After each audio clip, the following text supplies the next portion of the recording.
ఈరోజు వార్తలు చదువుతుంది వన్నే సాంబశివరావు.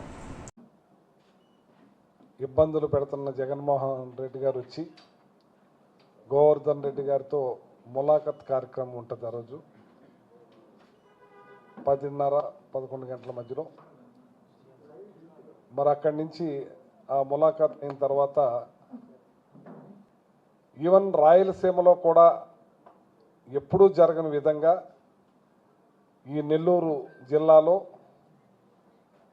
ప్రసన్న కుమార్ రెడ్డి గారి ఇంటి మీద 200 పైబడి దౌర్జన్యకాండ సృష్టించినప్పుడు ఏదైతే నల్లపరెడ్డి శ్రీనివాసరెడ్డి గారు ఉన్నారో ఆయన వైఫ్ మరి పెద్దావిడి ఆ ఇంట్లో ఒక్కావిడే ఉంటాం. ఆ దౌర్జన్యకాండకి ఆ వయసులో ఎంతో భయభ్రాంతులకు గురైన ఆవిడ్ని ప్రసన్న కుమార్ రెడ్డి గారిని పరామర్శిస్తానికి జగన్మోహన్ రెడ్డి గారు వాళ్ళ ఇంటికి రావటం జరుగుతుంది.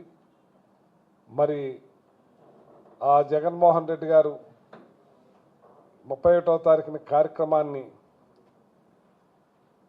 మా నాయకులు మా కార్యకర్తలు స్వాగతిస్తారని చెప్పి తెలియజేస్తా ఉన్నాను.